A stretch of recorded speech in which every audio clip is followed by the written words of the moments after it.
Human societies are guided and held together by ideas and a shared sense of morality. When the people lose sight of those foundational principles, corruption and dictatorial power inevitably take root. Once criminal elements have taken control of society, it becomes harder and harder to unseat them. As this process of deterioration progresses, there comes a point of no return, where real change can no longer be achieved from within the existing system. We've reached that point some time ago. It's time to come to terms with that and adjust our actions accordingly. We face a situation right now where the electoral process has become little more than theater, and the political awareness of the population has been reduced to petty bickering over emotionally charged wedges. All the while, those running the show remove our freedoms one by one and draw us ever deeper into undeclared wars of aggression.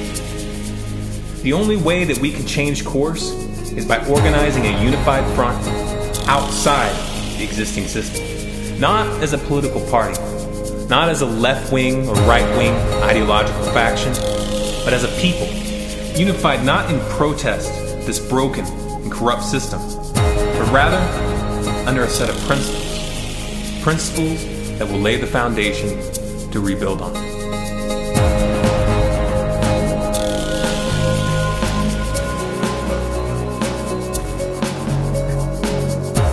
Any right that is a true human right is inherent. Such rights are not granted by government.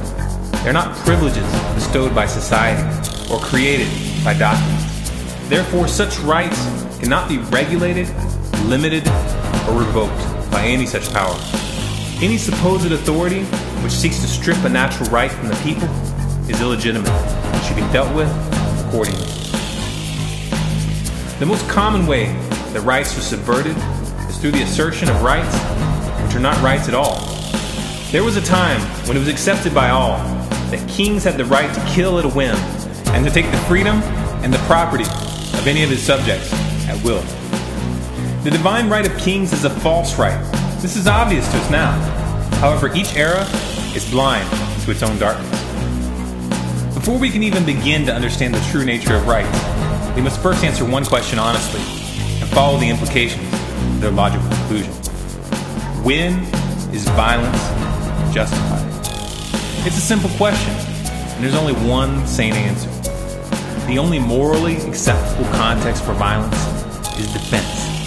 That answer is often referred to as the non-aggression principle.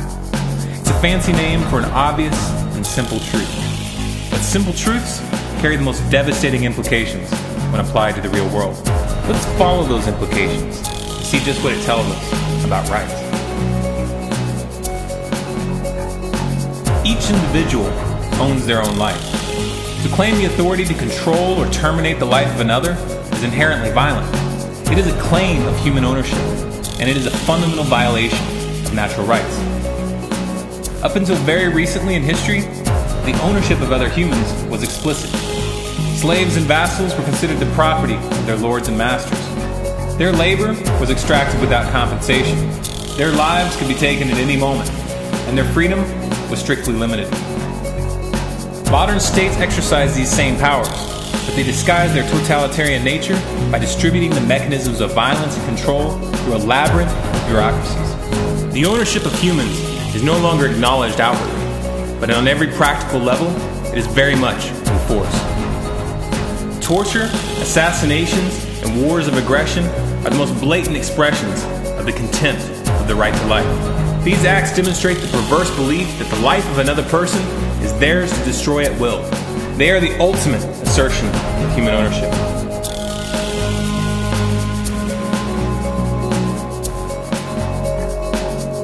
Since your life is your own, and you are free to live as you so choose, so long as your actions do not infringe upon the rights of others. The right to liberty encompasses, but is not limited to, the freedom of speech, the freedom of assembly, and the freedom of thought. The key to maintaining these freedoms is the understanding that true freedom means allowing others to make choices that we do not agree with. Since your life is your own, then your time and that which you produce with your time is also your own. To take the property of another by force, or the threat of force, or through fraud is theft. To claim the authority to seize the property of another is to claim ownership of their labor, their time, and their life. Such claims are inherently illegitimate, regardless of whether they are made by an individual dictator or the collective dictatorship of a democracy. The right to property has very little to do with economics, but it has everything to do with how force is used in a society. The movement of goods and services may or may not involve money at all, but those exchanges must be voluntary and transparent.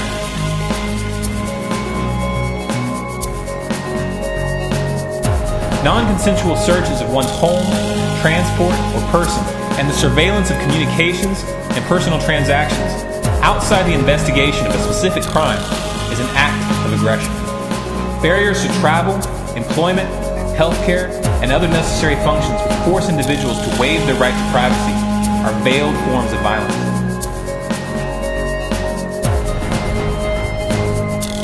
In all criminal prosecutions, the accused have the right to a speedy and public trial by an impartial jury of their peers. All juries have the right and the responsibility to deliver their verdict in accordance with their conscience, regardless of whether that verdict contradicts written law or statutes.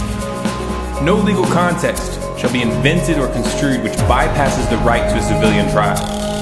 Military detentions and assassinations of civilians, regardless of the nationality of the accused and regardless of the allegations, are direct violations of this right.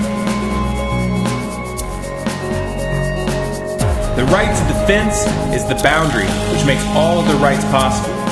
If you do not have the right to defend your life and the life of those that you love, then any of your other rights can be taken from you by anyone with the means to do so. Somewhere between 190 million and 260 million people were murdered by their own governments in this past century alone. This figure far outstrips the number killed by all international and civil wars during that same time period combined. It should therefore be abundantly clear that the state cannot be trusted with a monopoly on violence and cannot be used as a substitute for the right to self-defense.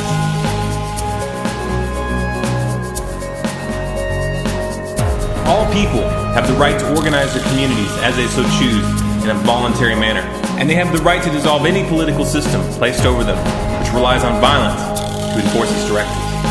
In a society which adheres to the non-aggression principle, the creation and dissolution of organizational structures need not be violent.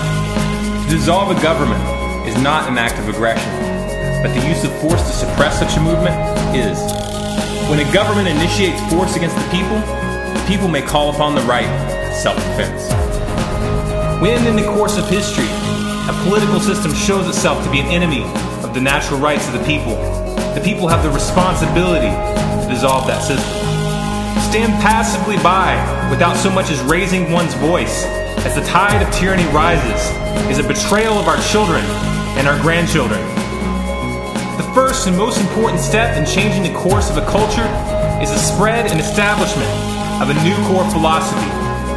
Each and every one of us can help make this happen by spreading these ideas. The Natural Rights Foundation is organizing towards this goal. If you would like to participate, please visit us at naturalrightsfoundation.org.